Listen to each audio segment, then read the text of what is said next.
Hey y'all, it's me, just an ordinary Joe. I've been on the sidelines for far too long. Now, there's a debate going on between the Republicans and the Democrats about Kamala Harris, whether she is a DEI, diversity, equity, inclusion hire or not. Now, I want to try and stay as neutral as possible and present the facts to you just like I would present the facts to a jury so you can make up your own mind.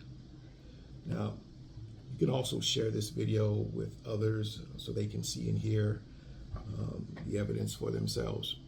Now, supporters of Kamala Harris are trying to either deny or rewrite history by ignoring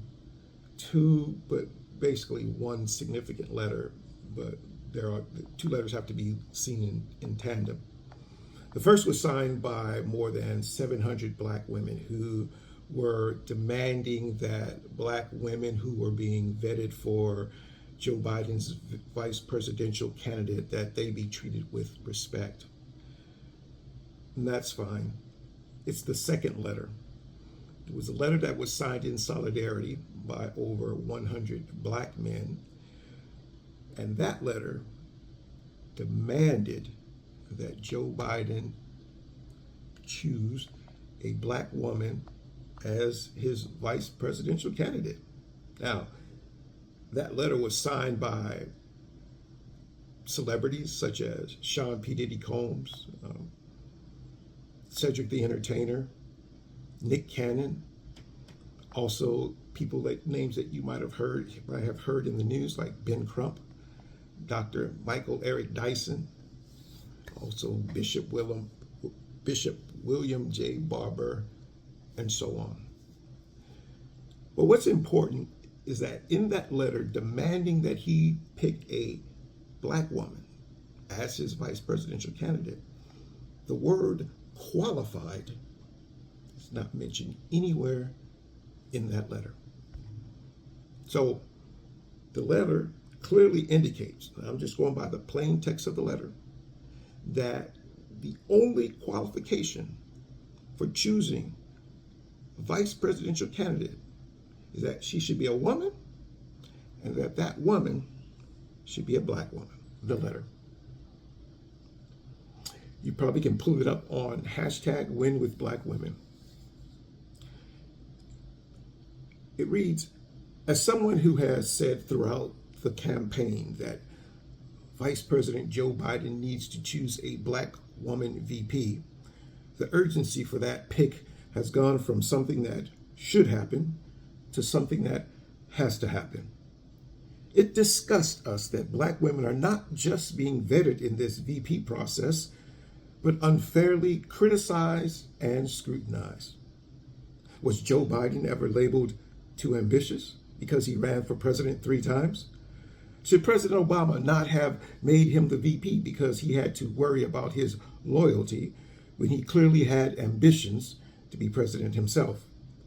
Why does Senator Kamala Harris have to show remorse for questioning Biden's previous stance on integrated busing during a Democratic primary debate? Have Democratic Party leaders, allies, or donors ever required Joe Biden to show remorse for the 1986 or 1988 anti-drug abuse bills, which established mandatory minimum sentencing and subsequently crack cocaine sentencing disparities, and by his own admission, led to mass incarceration? What about the 1994 crime bill? Let's be clear about the kind of remorse and reckoning that matters in 2020 when the Black community is still suffering the consequences for these oppressive measures.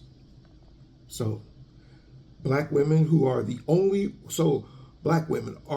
ones required to stay in their place and show remorse for even questioning their own oppression? For too long, Black women have been asked to do everything from rally the troops to risk their lives for the Democratic Party, with no acknowledgement no respect, no visibility, and certainly not enough support.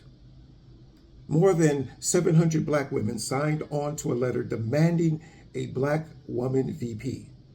And we, black men, stand in solidarity with them. Failing to select a black woman in 2020, you will lose the election. We don't want to choose between the lesser of two evils, and we don't want to vote the devil we know versus the devil we don't, because we are tired of voting for devils, period. In solidarity. But it is clear that these 100 or more black men, including Van Jones of CNN, Bakari Sellers of CNN, Dr. Michael Eric Dyson, who's also sometimes seen on CNN, MSNBC, Ben Crump, who is a prominent civil rights attorney, and also people like Sean P. Diddy, Charlemagne the God, and so on, wanted the only qualification to be is that she is a woman and that she is black. And if that is not the definition of DEI, then I don't know what is. But again, trying to remain impartial. So what do you think? Does this letter lay out the foundation and prove the Republicans' point that Kamala Harris was and is a DEI hire? I think it does. Well, that's it. Please like, subscribe, share this video. I hope you learned something today. And as always, celebrate life. See you in the next episode.